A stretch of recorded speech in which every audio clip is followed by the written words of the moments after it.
உதகை அருகே சாலையோரம் நின்றிருந்த 3 பெண்கள் மீது கார் மோதி விபத்துக்குள்ளாகும் பதைக்க வைக்கும் சிசிடிவி காட்சி வெளியாகி பரபரப்பை ஏற்படுத்தியுள்ளது. அந்த காட்சிகளை நாம் முதலில் பார்க்கலாம்.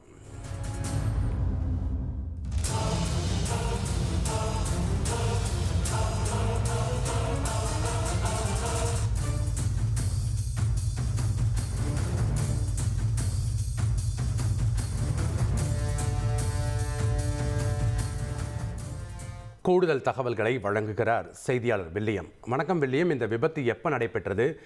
இந்த விபத்தில் 3 பெண்கள் மீது இந்த கார் வேகமாக மோதுற காட்சியை நம்ம பார்க்குறோம். அவங்களுடைய உடல்நிலை எப்படி இருக்கிறது? விவரங்களை பதிவு பண்ணுங்கள்.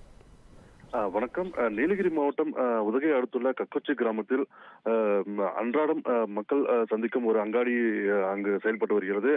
இந்த பகுதியில் தான் அதிகமான மக்கள் கூடியிருந்து பேருந்துகள், பள்ளிகள் மற்றும் இதர பணிகளுக்காக செல்வது வழக்கம். இந்த நிலையில் அங்கு 3 பெண்கள் அங்காடி முன்பு பேசிக் கொண்டிருந்த போது அதிவேகமாக வந்த கார் அவர்கள் மீது மோதியது. இந்த விபத்தில் 2 பெண்கள் தூக்கி வீசப்பட்டனர். உடனடியாக அப்பகுதியில் இருந்த அக்கம் பக்கத்தினர் தூக்கி வீசப்பட்ட 2 பெண்களை மீட்டு மருத்துவமனைக்கு அழைத்து சென்று மேல் சிகிச்சைக்காக கோவை அழைத்துச் செல்லப்பட்டனர். குறிப்பாக வேகமாக வந்த கார் 2 பெண்களை தூக்கி வீசிய இந்த காட்சி வெளியாகி பெரும் பரபரப்பை ஏற்படுத்தியுள்ளது.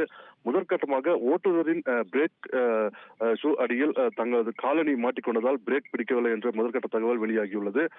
இந்த சம்பவம் அப்பகுதியில் பெரும் பரபரப்பை ஏற்படுத்தியுள்ளது. நன்றி வில்லியம், உங்களுடைய விவரங்களுக்கு.